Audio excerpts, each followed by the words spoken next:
Welcome to the Silver Screen Guide podcast. Join Corbin and Allen, along with guest hosts, as they bring their love for the cinema to discuss films from every genre and decade.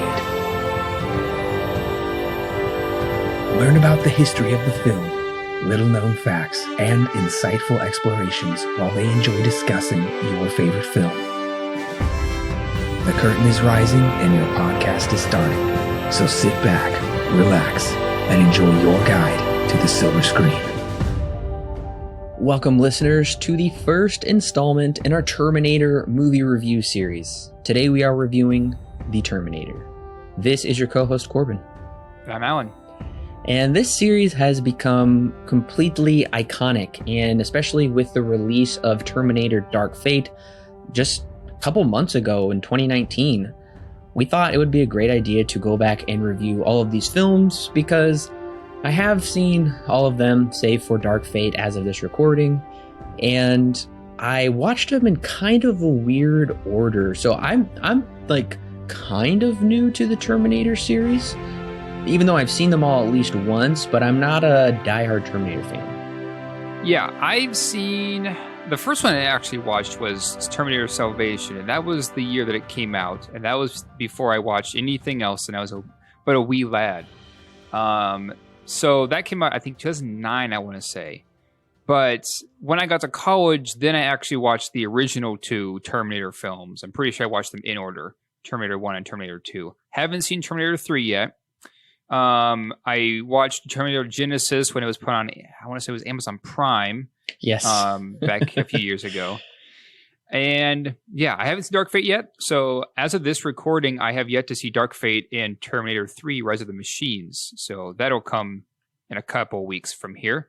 But yeah, I'm also kind of a newbie to the Terminator series, but I have seen the two that really solidified Terminator in Hollywood culture. As with Alan, the first film that I saw in the franchise was Terminator Salvation, because it was the first PG-13 film in the series. That's right. I just so happened to have turned 14 in when it came out. I'm fairly certain it came out in 2009. So I did see it when it came out, and that was one of my earliest Blu-rays I got. And we probably watched it at my house for one of my birthdays. That and X-Men Origins Wolverine. I remember couldn't get enough of that movie. Couldn't get enough of either of those movies. Right. I do remember that. Yeah. I remember we watched that X-Men. And so after seeing Salvation, it was probably a couple years because Terminator 2 is rated R. So I think my dad wanted to wait a bit to watch it with me. And we did watch Terminator 2. And I thought, wow, this is like a really fun action-packed movie. But Terminator Salvation can't beat it. Right. And then I saw Terminator 1. I'm like, ugh, this is like boring and kind of old. It's kind of weird.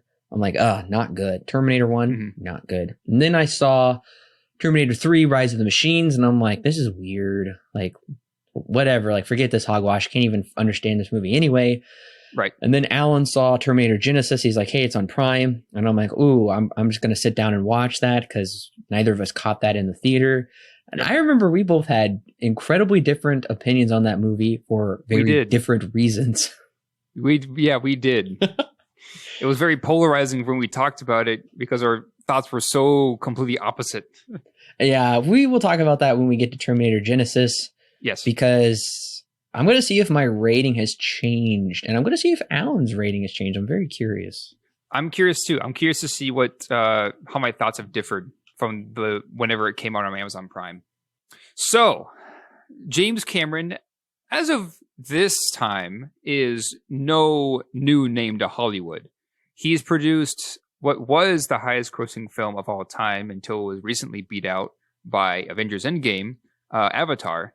But Terminator was the movie that really was the thing that gave him the name. The Terminator was the movie that gave him the pedestal and let him become the James Cameron that we know today. This was a film that got a pretty small budget. It was kind of a risk at the time to make a film like this. In fact, they didn't even want to use Arnold Schwarzenegger as the Terminator. They were going to go for Sylvester Stallone and Mel Gibson because they were big names at the time. Wow. But then they both turned it down. And so eventually they went for Arnold Schwarzenegger. And Cameron's plan was to actually not have him be a part of the film, but then he was. And then I think it was about a month or so into filming, they had to completely halt the project for a while because there was a clause in his contract where once they had to start filming for Conan the Barbarian, Arnold Schwarzenegger had priority to go film that instead of the Terminator. So for 9 months, after the first month of filming or so, they had to put the whole project on halt. And in that time, James Cameron went and worked on a little film called First Blood Part 2. And eventually came back and they finally finished it. So finally it was able to be released. And it did very, very well in the box office, not only just in terms of its audience score, but also its critical score. It was released to critical acclaim back in 1984. So kind of a wild ride. You can say that again. Critical acclaim. It currently sits at and it's not going to change, a 100% certified fresh on Rotten Tomatoes. Which is ridiculous. How many films have we talked about any film on this podcast that's been 100% on Rotten Tomatoes? No, I mean, we've been in the 90s before, but when I saw that 100%, my eyes like shot out of my head. I mean, crazy. It is crazy. And I mean, it makes sense too, because The Terminator is a film that is very important to cinema for many, many reasons. But yeah, seeing that 100% is kind of crazy. Now, is Casablanca 100% on Rotten Tomatoes? No, it's a 98%. There you go. Terminator is officially better than Casablanca. According to critics. According to the critics on Rotten Tomatoes, The Terminator is better by 2% than Casablanca. But do we think so? We have reviewed Casablanca, so go ahead and listen to our review of that movie. Right, yes. It's kind of wild to think that James Cameron's first feature-length directorial film is Piranha 2, The Spawning, which he also wrote the screenplay for as well, but he wrote it as H.A. Milton. And that came out in 1981, and then, of course, The Terminator came out in 84. And then it always shocks me every time I pop on First Blood Part 2, I see screenplay by James Cameron. That's right. Yep. So in terms of money, originally the budget was $4 million, but it was then raised to $6.5 million, which back in 1984 is still pretty small. I mean, it's a substantial amount, but it's still pretty small. So opening weekend, it got $4 million, which is equivalent to almost $10 million in today's money. In its total theatrical run, domestically, it got $38 million. Foreign got $40 million, with a worldwide total of $78 million, or $194.3 million if adjusted for inflation. So it did very well in the box office for the budget it was given. Yeah, it did very well. And I mean, that doesn't really surprise me, especially because of word of mouth. Arnold Schwarzenegger, this was pretty much the prime of his career with Conan the Barbarian, and he would just continually go on to do great things. And especially in the 80s, science fiction was a big deal because Ghostbusters came out. We reviewed that movie as well. Indiana Jones and the Temple of Doom. Star Trek 3, got that review on here as well. And of course, Back to the Future came out the next year in 1985. So time travel movies, science fiction movies, things of the kind in the 80s were very well received. Oh, yeah. And this is especially after, writing off the coattails of Star Wars, which at this point, the trilogy had just ended no more than a few years before this. Sci-fi was huge in the 80s at this point. So it's no surprise that this movie, even though it's by, at this point, a no-name director who hasn't done anything other than Piranha 2 as a directorial debut, it's no surprise that it did as well as it did in the box office. And its ratings also seem to extend that as well, with an IMDb score of an 8, a straight 8, with it being in the top 250 at number 241, which is getting pretty low, and it might be chopped off here at some point, but it's also, I would think that it might stay for a while, if not forever, because it is, the Terminator. So I wouldn't be surprised if it remains on the board throughout the years. I guess I wouldn't be surprised as well, because at the end of 2019, it was 243. When I wrote it down last week, it was 242, and now it's 241. Yeah, so it went up by one spot. Yeah, and so it has been on the IMDb Top 250 since 1996 when it was first started. It's been on there all 24 years, and the lowest it's been, which would technically be the highest, I know it's kind of confusing, but in 1997, it was considered the 118th greatest film of all time. And as I just said, as of 2019, it was at 243, which is dangerously close to dropping off. Yeah. So some other scores I got here. Metascore at 84, which is a very solid score for Metascore. Rotten Tomatoes, where I talked about 100% critic score, 89% audience score. No cinema score. This was before cinema score was a thing. And Letterboxd at a 3.9, which is actually a little bit lower than the other scores we have here, but still very positive. The one thing that I am surprised about this movie is the R rating that it received. Mm-hmm. Because showing the side of someone's buttocks or the back of it is not going to get a movie an R rating usually, especially around this time period. I know Indiana Jones and the Temple of Doom had just come out, which was PG. So PG-13, oh gosh, I'm trying to think back. We discussed this in our MPAA discussion. I don't think PG-13 had come out yet. It would come out pretty soon after this, though.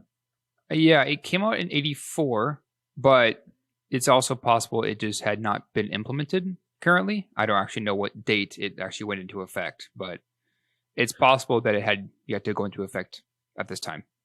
Yeah, and I would say that if we cut out the really unnecessary Sarah Connor, okay, no spoilers just yet, but there is some Sarah Connor nudity in this film. Yep. If you cut out that and a tiny bit of full frontal with Arnold there, then this would probably be a PG-13 movie. So, Alan, it's 1984. It's coming up on October, and you see a trailer for The Terminator. What do you think? Is it going to get you in the theater? So the trailer for this movie was kind of interesting because the one that I caught seemed to market it more as a horror thriller than an action movie. If I remove what I know about it up until this point, and I think on the fact that this is, say, the very first time I've seen it, and it's just seen the trailer, it would look more like a horror thriller. There's a machine that's chasing down these two characters. For what reason, other than to kill them, I have no idea. It would seem kind of interesting to me. I don't know if it would completely interest me, but it does intrigue me a little bit. So if in this hypothetical situation, I had not seen, or the Terminator had not come out until this year, it would intrigue me, but I don't know if I would go and see it until after some of the initial reviews come out that talk about it. Looking back on it now, it's very 80s to me. It's definitely a product of its time as far as trailers go, but it still looks very exciting. So I would go see it in the theaters. And, I'm not surprised that you got horror vibes off of the trailer, because the slasher genre was in full swing. Halloween came out in 79, and another little known horror film came out in 1984 as well, A Nightmare on Elm Street. Yes, that's right. So, but yeah, I would go see the movie if I was alive back in 1984. Yeah. Well, is it time to get into some plot? Yes, it is time to get into all of the juicy spoilers. So if you have not seen The Terminator and you don't want the film spoiled for you, go ahead and click pause right now. go ahead and check out the movie and come back and click play, and we'll be ready to talk about it. Los Angeles, 1984, a naked cyborg called a Terminator, played by Arnold Schwarzenegger, suddenly shows up from the year 2029 with a mission to kill Sarah Connor, played by Linda Hamilton. Kyle Reese, played by Michael Biehn, is a human sent from the same year and is here to do the exact opposite, to protect Sarah Connor. Reese is here to protect Sarah because in later years she will give birth to a son who will become a very important leader, and his death would mean the extermination of the human race. After the murders of the other Sarah Connors in the area, our main lead hides out in a nightclub only to be caught in the crossfire between the Terminator and Reese. Reese successfully escapes with Sarah and explains to her that in the future, machines have taken over and are out to exterminate the human race. However, her son, John Connor, leads a resistance fight against the machines. In an attempt to remove John Connor and the resistance, they sent a Terminator back to the past to exterminate his mother, Sarah Connor. Reese and Sarah are taken back to the police station, where Reese is questioned about his involvement with Sarah. The Terminator tracks Sarah down to the station. He rams his car through the entrance and goes on a massacre to hopefully exterminate Sarah in the process. Sarah and Reese escape to a motel and fornicate. Reese and Sarah... Well, it's a good word. Yeah. Reese and Sarah come face to face with the Terminator one last time, armed with more artillery. Unfortunately, even an explosion from a tanker does not kill this machine. With all of its outer skin burned off and its endoskeleton revealed, and Reese badly wounded, the prey hide out in a nearby factory, only to kill the machine with a hydraulic press. Reese passes away, and Sarah goes out on her own, now pregnant with John.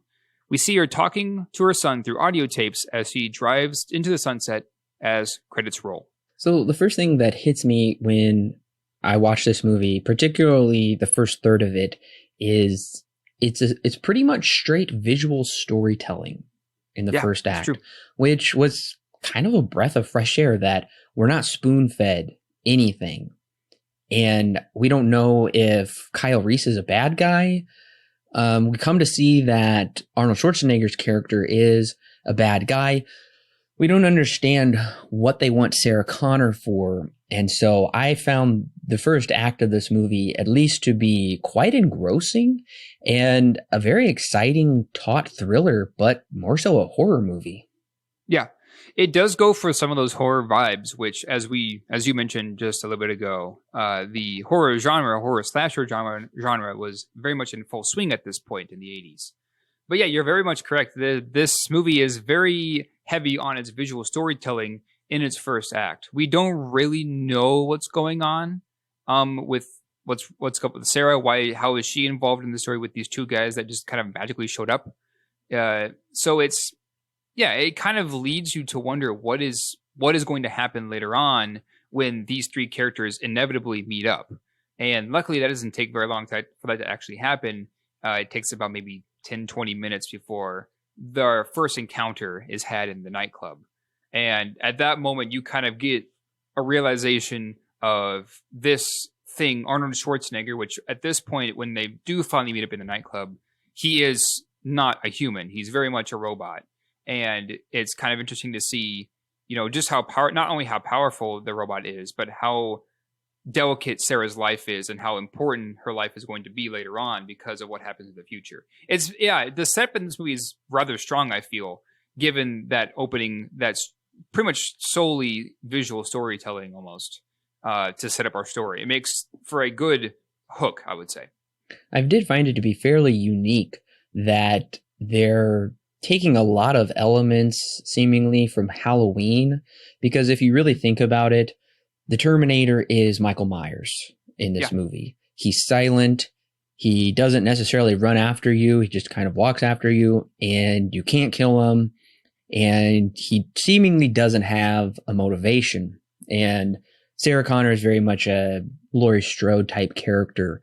So kind of grafting that into a science fiction film. And ultimately it does kind of stray a bit more towards kind of a scientific action-y side. With some interesting flashbacks.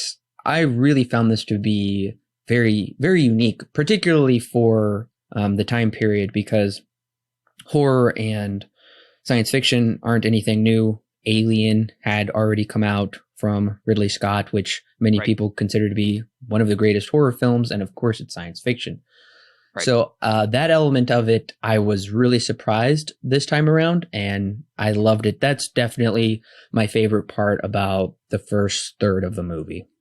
Yeah, and what later is explained to us is its lore too. I do find to be rather interesting because it's set in a time where in the future the Earth is going to be nuked by what we employ as machines to do, like war and stuff like that for us, turn on us, and then they nuke the Earth, and then they all from that they try to exterminate the humans. That happens in the future, and it's a very interesting concept to have this Terminator who looks very much like a human and bleeds like a human be when you really break it down, when you really rip its skin off, it's actually just a robot underneath. It's very interesting to see this concept, this idea.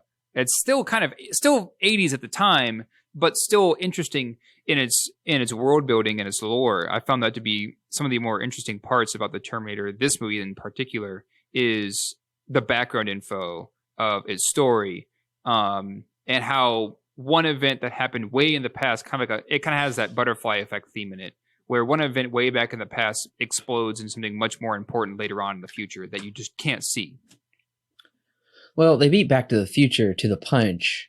It seems they That's were right. almost a year ahead of them. Where what if you go back in time and your mom gets killed, and then you would essentially cease to exist, and the future would be Right. changed.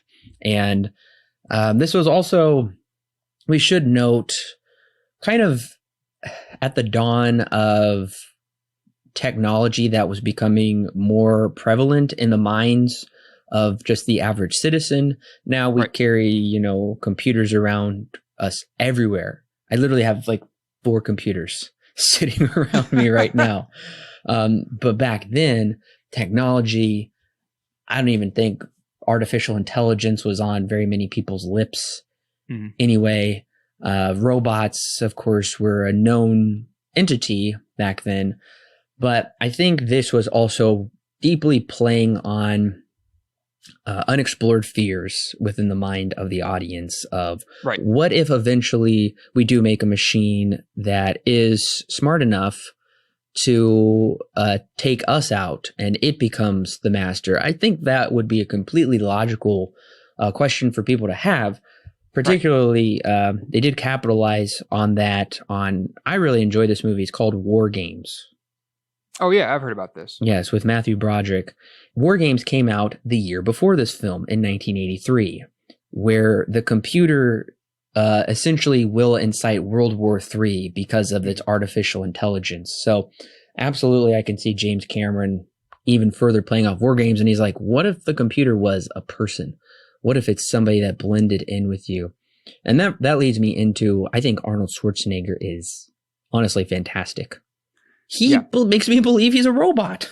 Yeah, it's funny because we have many years ago, we reviewed Commando, and we talked about, all right, I'm pretty sure, if memory serves me correctly, we did talk about Arnold Schwarzenegger's acting.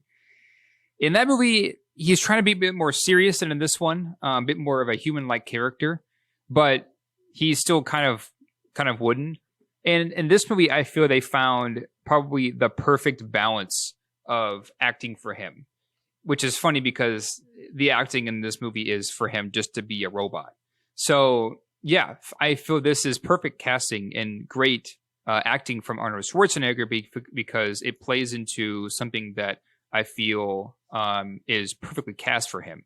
He feels a lot like a Terminator. Like he's out and he is going to kill Sarah Connor at whatever cost. And especially with the climax that we do have, it's very clear how dead set this machine is to killing Sarah Connor, and how kind of indestructible these machines are as well. Another thing that I think makes the performance of Arnold Schwarzenegger, and particularly the line delivery, is his accent. If he would have just delivered this with, the way you and I talk, I don't think it would have quite the impact that it does, because there is something that just doesn't, I think he does have a foreign accent. And then especially, I think it lends itself to that kind of quality we're not quite used to hearing. I would say I don't know very many Austrians particularly. Yeah. So I do think his accent does help make this, and his career as well. Oh yeah. Not just the acting, but Arnold Schwarzenegger as the icon, and everybody wants to imitate his voice and accent. Right, yeah, especially at this time, Arnold Schwarzenegger was pretty huge. And see, Commando came out in 86? 85. Came out a year after this. Oh, okay. But yeah, at the time, this was still, at the time, Arnold Schwarzenegger, and pretty much for all of the 80s, he would be one of the icons of the 80s for this decade is, of course, Arnold Schwarzenegger, that beefcake, who has no feelings and kills everything in his sight that's bad. It's very much personified in this movie. You mentioned Sylvester Stallone earlier also as a potential candidate for the role of the Terminator. And I think Stallone could have done it, but I think Arnold ended up being the perfect fit for it. Yeah. Now, there is a really interesting video on YouTube from Control Shift Face where he did graft 80s Stallone onto Arnold's body from a scene in Terminator 2, and it looks perfect. I can't even believe it. It seems like they actually filmed it that way. So if you want to know what it would be like in a parallel universe with Sylvester Stallone as the Terminator, I highly recommend you check that out. But I'm guessing on a $6 million budget, that probably would have been Stallone's salary, the whole thing. Yeah, that's my guess too. They probably use their entire salary to fund the acting of Sylvester Stallone, because he is, especially at this point after First Blood, he's a very expensive actor. He's a very wanted actor as well. Yeah, Stallone was highly in demand. And then, of course, Schwarzenegger came on the scene, and they were both highly in demand at the time and both kind of compete. They kind of had this kind of like fun, famous rivalry that's interesting to read up about. And, for instance, the line, "I'll be back," a very basic line that people say all the time, "I'll be back." But it's become iconic because of this movie. And honestly, it probably shouldn't have stuck, but I just think it's because of associating it with the accent, with the glasses, with the Terminator. It was kind of the perfect storm to create this "I'll be back" line. Yeah, and that's kind of this whole movie in a nutshell. It's kind of just like this perfect storm, because it's a very new director to Hollywood who has been given enough money to actually make a movie that ended up becoming a Hollywood icon almost overnight. So yeah, and in some ways this is kind of a movie that has a lot of impact to itself, but it's kind of lucky that it had this much impact. Kind of the same with Star Wars, where Star Wars, of course, now is one of the most, actually I think it's the most expensive franchise or film franchise out there, that was only saved because of, from what I've heard, it was saved because of its editing. That's become now just a pop culture icon. This is one of those same movies, but this one's of course more adult oriented. Yeah, it is more adult oriented, not just because of the subject matter, but before we get there, the one thing that I did want to mention was the visual effects in this movie. Yeah. So I think the visual effects are incredible for a $6 million budget. Oh yeah, for the budget they had and what they were able to pull off, it's very impressive.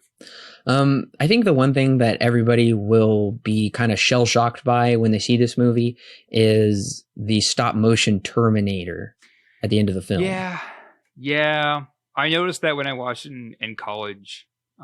It's definitely got a lot of age to it. Oh, it does. I mean, this is calling back to the skeletons in Jason and the Argonauts. Yeah. Which I love. I love Jason and the Argonauts. It was one of my childhood favorites.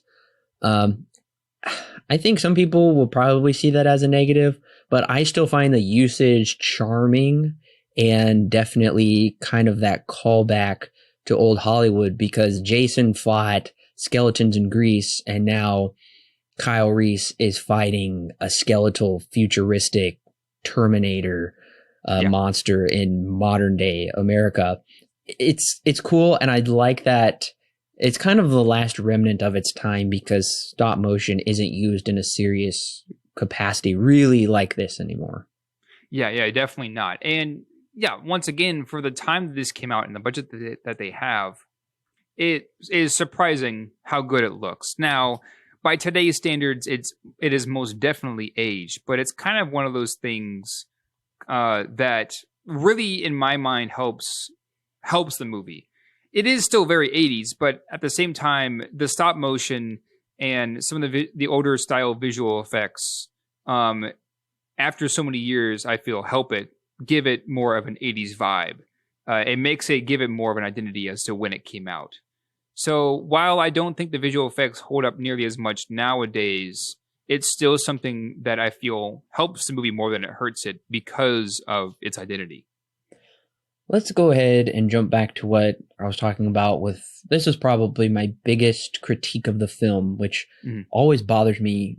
Well, this every time I watch it, with which hasn't been very much at this point, but I picked up on it when I first watched it as well many years ago.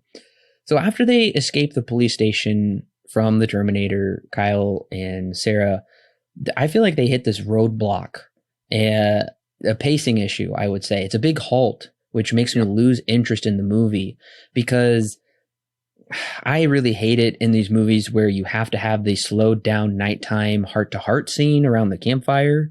Yep. Well, this is a bit more of a heart-to-heart because the two of them fornicate, as Alan said.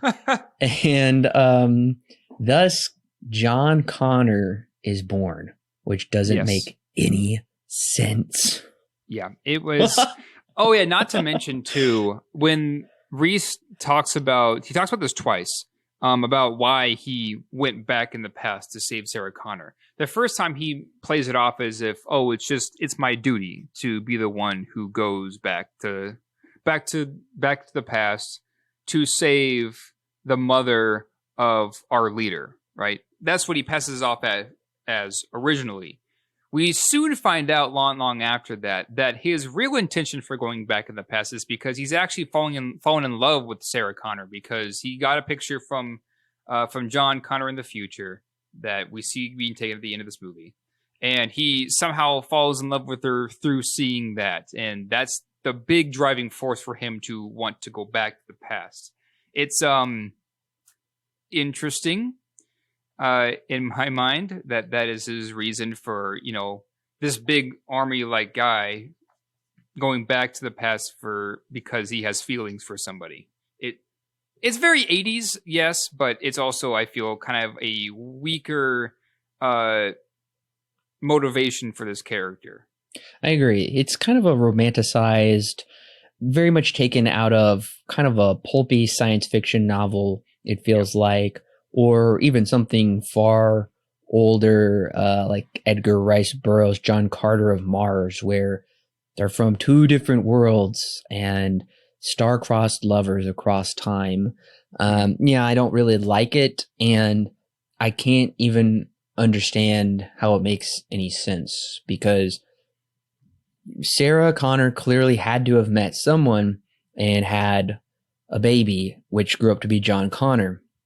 And then Kyle Reese is born, and then he goes back in time, and I can only assume that he messes with the timeline and impregnates Sarah, and the baby boy born from that is a different person than would have been the original John Connor. So there still is this young boy that grows up to be John Connor. I just don't think it could be the same person, but I don't think James Cameron wants us to even think about this. Yeah, it's surface level. What it's meant to be is Kyle Reese is the father of John Connor, right? Don't think too much past that because they don't really explain time travel and like their version of time travel and what time travel does when you change things in the past and how it affects the future. They don't really explain that very much. It's like a dropped line here and there about it.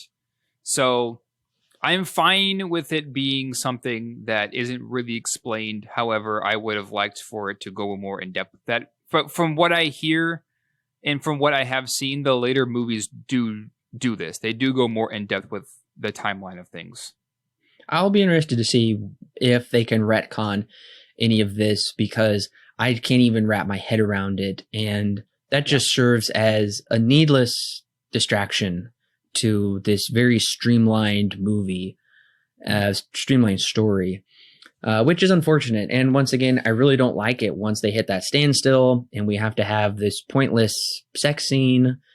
And then it picks back up with the action again. And of course, Kyle Reese has to die.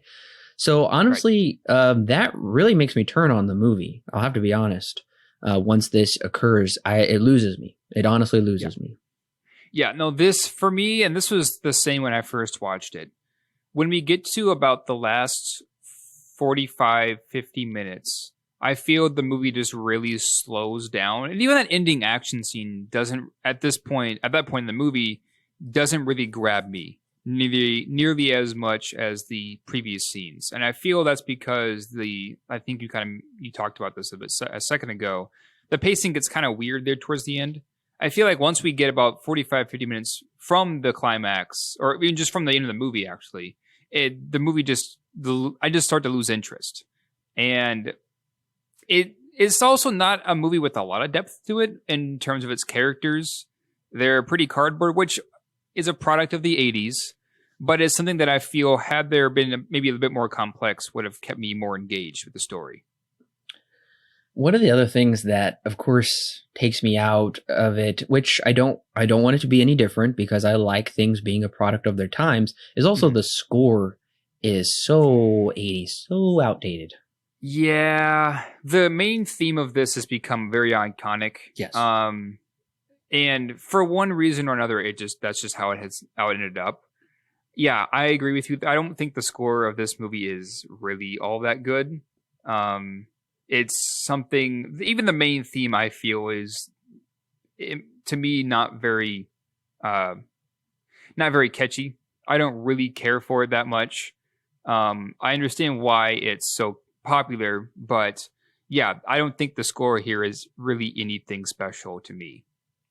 Another thing that I find to be at one point a positive and at another point a negative, and especially, okay, I'm not going to judge it on the upcoming films. I'm going to pretend I haven't seen those yet. But one thing that I will say this film does establish is the idea of the unstoppable Terminator. Yeah. Where he cannot be stopped, or it cannot be stopped, which on one point I really like, how it's almost this nightmarish circumstance where no matter what you do, no matter even seemingly logical things cannot stop this future murdering machine. So I like that on the one hand. I mean, it does feel borrowed from horror films where you think the killer's dead. Surprise, he's not. Right. Or she's not. But on the other hand, I think my patience does get strained here towards the end. And I especially, like, even though I should be really riveted and invested by these closing action sequences, I think it's stretching our patience here to think the Terminator is dead, and then he's not dead, and then to think he's, like, dead again. Surprise, he's not. And I don't know, that kind of bothers me a bit. Yeah, the Terminator does die like 3 or 4 times in this movie, especially here during the climax. And that's kind of where maybe my enjoyment of the movie starts to wane, is here at the very end where things just are kind of repeating themselves. The Terminator dies. Oh, he's not actually dead. He does now. He's not actually dead. But I think the thing that really kills it for me when it comes to enjoyment, full enjoyment as a general sense in this film, is I feel like there is an identity problem. And I say that because this movie, from the trailers that I see, is marketed more as a sci-fi horror film, kind of like a mixture between Alien and Halloween. But I never really got that the 3 or 4 times that I've seen it until I saw the trailer and saw what it was marketed as. I never really even to this day, I still, when I watch it, I don't really feel like it's a horror movie or that it's fully an action movie or that it's fully a slasher movie. It's something that's kind of taking pieces from these different genres and putting it together. So maybe that's part of the reason why I don't really feel as invested in this movie as I feel like a lot of more people are, or maybe what I feel like I should be, is because it doesn't really have as much of an identity with what genre it's really going for, instead of how much enjoyment I feel like I should be having. And I think that's due to probably James Cameron being relatively new to screenwriting and directing, is not really picking one single direction and rolling with it. Yeah. Now, in the beginning, having a horror sci-fi film really works because I think it's something I think it's something you never really see that much. And I think it's done very well in the beginning. But yeah, I agree that direction and some of the repetitive nature of the movie really does start to irk me somewhat. One other thing before we wrap up here is we mentioned that some of the visual effects are fantastic, and some of them are outdated, and some of them are simply abysmal, especially Arnold Schwarzenegger's animatronic head, I guess. Oh yeah, the clay puppet head on the middle portion. Yeah. Oh, it's awful. Yeah, and I gotta get it because they don't have the resources to do what they could do in later movies at the time, so they're kind of limited in technologically wise. But yeah, that puppet head of Arnold Schwarzenegger is kind of a sore thumb. In some ways, I like it because of, it being a product of its time, and seeing some of those older filmmaking techniques. But at the same time, yeah, you're right. It does not look very good.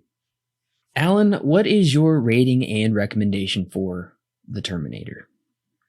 Seeing the scores for The Terminator is kind of polarizing to me, because I don't know how much I agree with them.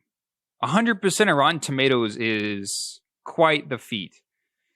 Do I think it's worth a 100% of Rotten Tomatoes? I personally don't think so.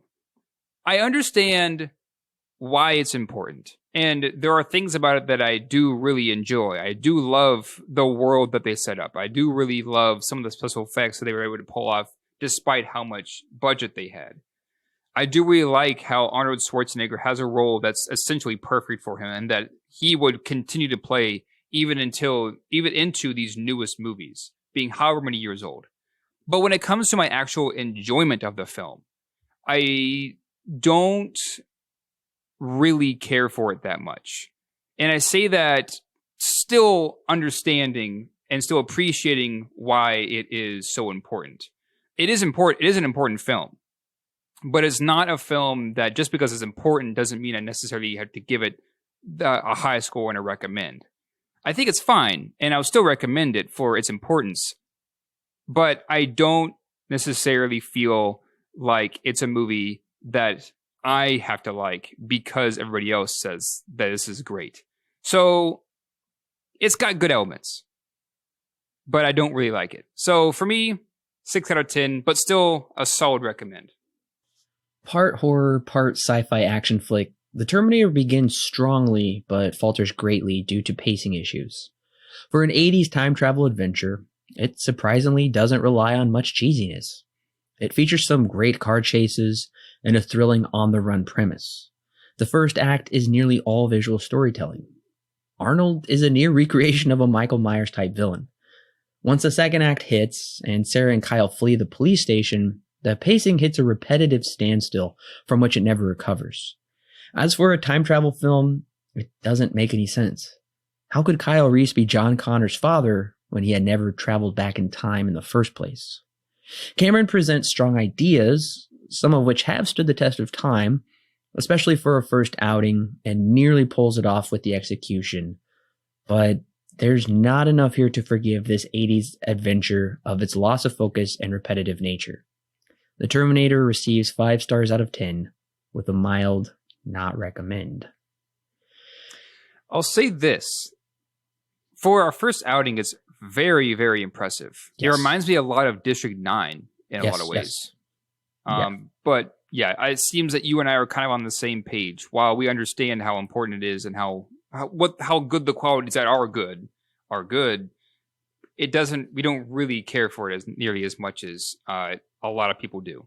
No, and to me, I very much saw this film as a proof of concept of Yeah. what James Cameron is capable of, and his second film after the Terminator was they gave him the reins to Alien. He did Aliens right after the Terminator. 2 years later, he immediately started working on Aliens, which I love that movie. It's one of the greatest science fiction action movies. It was an incredible sequel to Alien.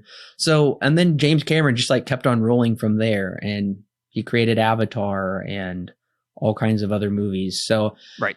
I'll be honest, Alan, I was very torn on whether or not to recommend this movie, because after I had watched it, I thought, you know what? I can't really recommend this movie. It's very much, straight up the middle, 5 out of 10. Yeah. But as the week went on, I kind of softened on it because I kept thinking about it, and I'm like, you know what? I might just give it the weakest of recommends. I might bump it up to a 6. Mm-hmm. And in some ways, I do recommend this movie. It's kind of like with our Mad Max reviews. Yeah. Where I was very much like, I'm like, but you know what? If you're going to watch like Mad Max Fury Road, then you probably should watch The Road Warrior. Yeah. Because they both have value to them. And this movie does have value. And I want people to understand that and understand its like cultural influence and significance on cinema and our cultural zeitgeist as well. So in some respects, I do recommend you watch Terminator if you're particularly interested in a horror slasher-esque sci-fi film. But I don't know, to our general audience listeners, I just can't do it. I can't recommend the film. Mm-hmm. But I will say this. Next week, though. Yeah, it does get me excited for next week. Yes. Next week is considered to be one of the greatest, if not the greatest, depending on who you ask, action movies of all time, which is really high praise. I am very excited for next week because I've only seen the film one time, and I'm so excited to revisit it. Terminator 2, Judgment Day. It took a while for them to get this movie out, and we'll talk about why that is. But people had to wait 7 years? Yeah, this Terminator 1 came out in 84. Oh, I'm sorry. Yeah, no, 84. Yeah. Terminator 2 came out in 91. So it's been a bit. 7 years. Yeah, that's a long time to wait for a sequel. Yeah. And that's almost as bad as Back to the Future. Spoiler alert, it took another 12 years before people got Terminator 3. That's true. It did.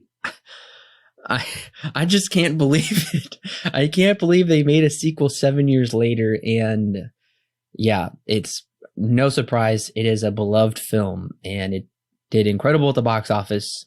But you're going to have to go ahead and subscribe, listeners, so you won't miss it when our review drops next week of Terminator 2.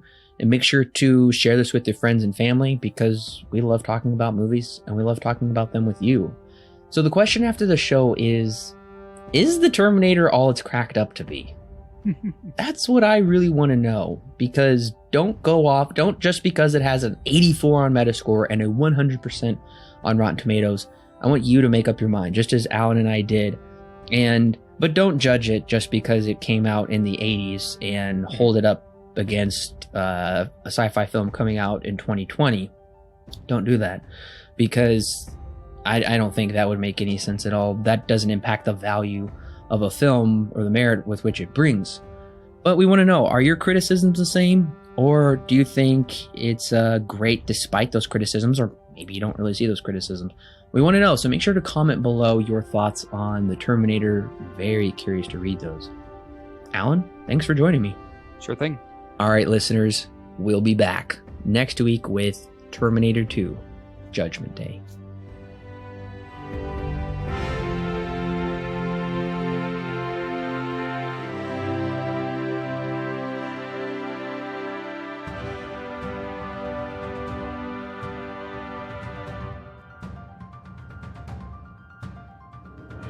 Hey listeners, it's Corbin. Don't forget to check out the exciting links in the description below that will connect you with more great movie reviews for your listening pleasure, and our YouTube, Facebook, and Twitter page, and of course our official website where you can read great articles and sign up for our free weekly newsletter. Also, if you want exclusive bonus content such as extra movie reviews, movie commentaries, and our thoughts on the latest movie news and trailers, plus more, then check out our Patreon page. It's a great way to help keep this show free, and it gives you great content that's yours to keep. All of that and more is found in the description below. Don't forget to subscribe whether you're on YouTube, Apple, Google, or Stitcher, or your favorite podcast service. And while you're at it, please leave us a 5-star review so other movie lovers can more easily find our podcast. We love talking about movies, and we love talking about them with you. So don't forget to share with your friends and family, and we'll see you next week, listeners.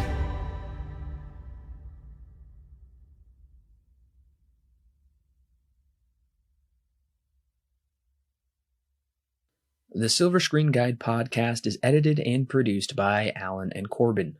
Intro and outro music is created by Thomas Rankin.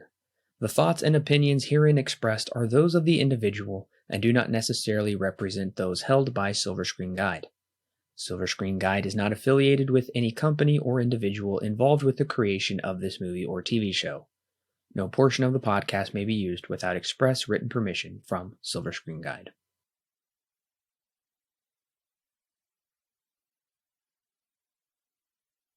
Los Angeles, 1984. A naked cyborg. I guess I got to start over. Oh, gosh. Naked cyborg. All right, listeners, we will see you next week with. No, wait. I want to say we'll be back. Okay. Yeah.